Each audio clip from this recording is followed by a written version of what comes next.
side. The parking lot stars, chrome as they are, they fade to black and white. Be careful out in the shadows, 'cause the phantom moves in the night. And now we got it right, 'cause you and me, babe, we're on the red, red skies. We gotta make it to midnight. The sun get high, and some go tired, and some go ooh la la. I was wondering if you're going to be wearing your Styx T-shirt, because I saw you were wearing one in the video. I was going to give you a hard time today about it. I'm an old punk rocker from way back. They were the enemy back then, but you know. Well, yeah. Well, you probably wouldn't like my dad then. That was his shirt. I'm sure we could find something to get along about. Definitely. There you go. All right. So the album is Good For You. Follows up Golden Age, which came out a few years back. My first question for you is, what kind of discussion did the band have about how they were going to follow up Golden Age? Because it's a different sounding record, this one, than the previous. So was that a concerted effort on your part? Was it something you wanted to do? I think we wanted to just make something back at our house, back how we started out in we call it the greenhouse, and it's kind of like our home base. Oh yeah. Okay. And that's in New Albany. And so, yeah, we haven't recorded anything since our first EP there. Uh-huh. So we kind of want to bring it back home, I guess. And what kind of, from what I read, it's like some 19th century building of some description. Give me more details if you can. It's just like an old shotgun house built in the 1850s. It was my grandparents, and they passed, kind of got left onto me. Right. And it's got these huge old square rooms that really sound good. Do you live in there, or are you just recording in there? I did for probably about 5 years, until it was about too much. I was kind of just surrounded by gear. And plus started a family and wanted to get out of there. Fair enough. Yeah. So what kind of conversation did you have about the sound you were wanting to achieve on this record? I think, well, when we were doing the demos, it all kind of sounded the way we usually demo out, just kind of raw and live. Right. And when we met up with Brad Cook, who ended up producing the record, he kind of dialed us back and really stripped everything down to just bare bones, and wanted everything to be more intentional about the song and not about, like a guitar solo or a drum fill or something. Right. Yeah. So it was a lot more intentional. And how'd you guys hook up with Brad Cook? He's with Waxahachie, right? Yeah. He called us out of nowhere, and we. Oh, that's nice. It's nice to get. Yeah. So we were like, yeah, definitely come. He's like, well, I'll come to New Albany. I'll come hang out. And we just kind of became friends. And he called up his buddy who engineers, John Ashley. Right. And we have some gear there, but he brought a bunch of his own gear and mics, and we just kind of made a hodgepodge studio. Cool. Yeah. So what did these guys, Brad and John, what did they contribute? What do we hear on the record that's their influence? Well, I think John's just kind of a master of getting awesome tones, just really great sound. Right. And Brad's like a guru, pretty much, a songwriting, and really kind of getting to know you more. And then kind of the song follows, kind of asking more questions like, well, why is that there? Or why is this line there? Gotcha. Really made us think a lot more than we normally do. That can be scary, can't it? Always. Yeah, definitely. Oh, well. So songwriting wise, is it mostly Matt, or do the three of you write together, or how does it work? Matt's definitely the main songwriter, and then Zach and I kind of chime in with our 2 cents, and then kind of help arrange. Right. Okay. Yeah. Very good. So the album leads off with a track called Las Vegas, which has a video attached with it. It looks like you were shot at a speedway somewhere. What can you tell me about the song, and what can you tell me about the video? We came here to win, we didn't come for the entertainment.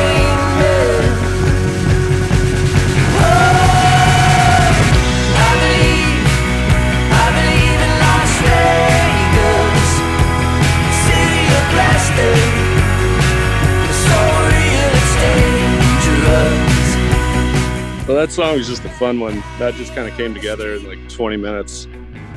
Very kind of Elvis, Viva Las Vegas inspired. Right. And yeah, the video was shot at this place called the Sportstrom Speedway in Clarksville, the town over. All right. It's just an awesome, like, white trash, salt of the earth, great people. Yeah, gotcha. And yeah, they let us in to go drive around there. Highlight of my life, driving a 1972 Porsche There you around go. the track. Excellent. And regarding Las Vegas, I assume you've been there since you're in a band and you travel around the country all the time. Do you have stories that you can't tell about Las Vegas? Well, we've always been gamblers. Matt, Zach, and I, we played in poker tournaments before we were even really that good of friends. Right. Yeah, we did this private show there one time, probably 5 or 6 years ago, and it was for a Spotify thing, I think, some weird kind of corporate affair. And they had the Cirque du Soleil people just out on these crazy bicycles and unicycles, and we were just kind of background noise, and it was a trip. All righty. Yeah, it's pretty tame for LA or for Las Vegas stories. So yeah. Well, I won't dive in too deep. All righty. Okay. So let's touch on a few other tracks because we're anxious to hear this record when it comes out. There's one called Mackenzie. What can you tell me about that one? Mackenzie, I only see you when it's dark out, and these streets grow faces with lights from bodegas. I used to kiss you on the harbor where all the ships roam in. There must be something in the water that leads to romance in. That was one that Matt and I did after we sent the whole album to the label. I think we sent them 7 songs, and they were like, we need 3 more. Oh. And so Matt and I did that Otherwise one it's in an a day. EP, I think. Yeah. You got to have the ultimate amount of streams, I guess. But yeah, we did that one in a day. Kind of about this girl I used to date, but also kind of embellished. She's the waitress, is she? Yeah. A little embellished, but well, that's what songwriting is all about, isn't another it? fun one. And yeah. So yeah, we pulled that one kind of out of our ass, and turns out it's one of my favorites to play, at least. Is it so? What? So as a drummer, what makes it more fun for you to play? Is it just like there's more stuff for you to do? You get to lay back and watch the other guys. What is it? No, I think just tempo, and that one's kind of a little more upbeat, and I always kind of struggle at more straight times. I'm more of like a swingy kind of Levon vibe. Levon Helm, yeah. And yeah, and so that was difficult for me, but I've kind of fallen into it. Levon's kind of from around that neck of the woods, Arkansas, right? Yeah, he's probably about 3 or 4 hours south. Yeah, it's just around the corner. I'm excited. We're going up to his studio on this Dolphin tour. Workshop? Yeah, we're going up there in a couple of weeks. And what are you going to do there? Playing a show at his barn. Yeah, I'm excited. Just So is wish he was Levon a touchstone for you? Is he an inspiration as a drummer? Oh, definitely. Yeah, I mean, pretty much everything to where I set my mic up. Really? Yeah.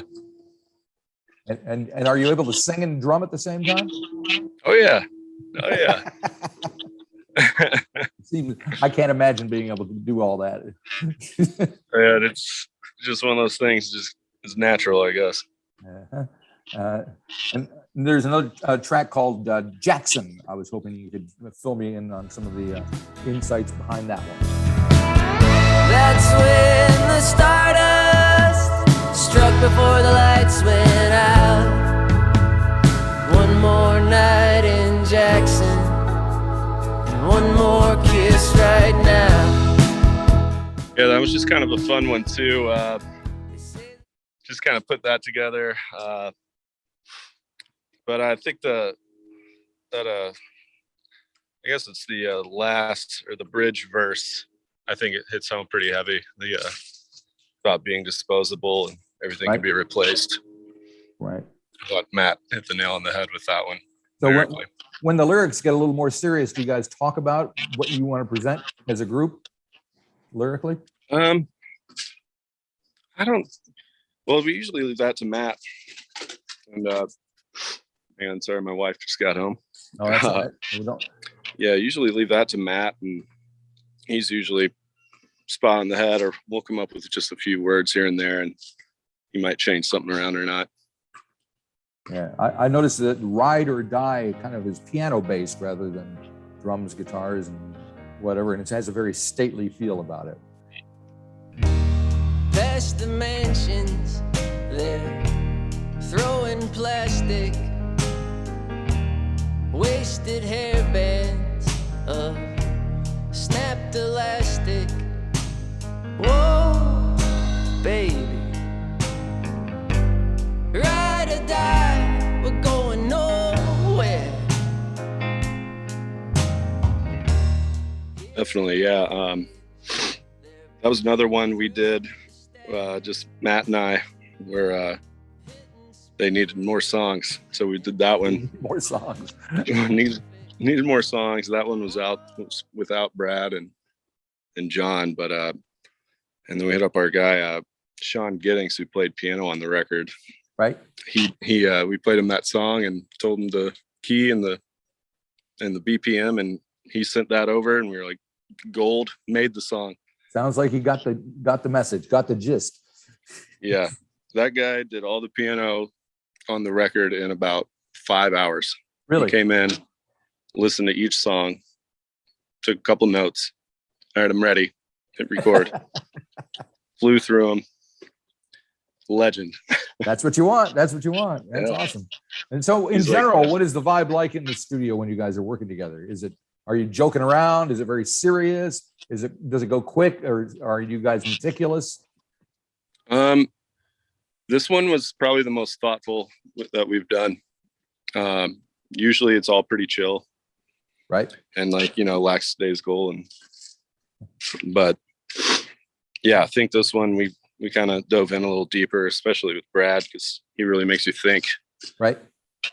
Yeah, and just every little thing, which we never really done. So it was a trip, very therapeutical. Very good. So that kind of serious vibe is obviously going to translate somehow on stage and with the live performance. Are you concerned? Is there a problem, or do you think about how your audience is going to react? Are they going to want to rock out, or are they open to this stuff? We've been playing them out. We've been playing the new songs out for as long as we've been touring post-COVID, I guess. Right. And we kind of tend to juice them up a little bit. Yep. Live, but we've been playing a little more chill for more intimate sessions. So it's been a growing process for us too. Yeah, very good. Do you feel like the band is evolving? Is it changing as you guys play longer together? Always. Yeah. I mean, we're always kind of, especially during the pandemic when, we couldn't play, and right, kind of test songs out live, so it was great being at home for that, but also kind of scary. Yeah. I can imagine. It really made us, kind of dive in and treat it more like work. And right. I think that's definitely helped us grow. So are you thinking in terms of how you're going to build from that to the next record? I think so. Yeah. I mean, we've already just started demoing, recording new songs. And really? It's not even out yet. You got 2 more days. I know. Well, we're home a lot more now. No, and we're taking, just especially for me, because I record all of our demos and stuff, and so it's changed me as how I go into recording something, mm-hmm. and how songwriting happens. And it's fun to kind of take anything we've done from Golden Age or the previous album we did with Dave Cobb, and right. now this. Right. So it's all kind of just turning into a big mutt, and it's been great.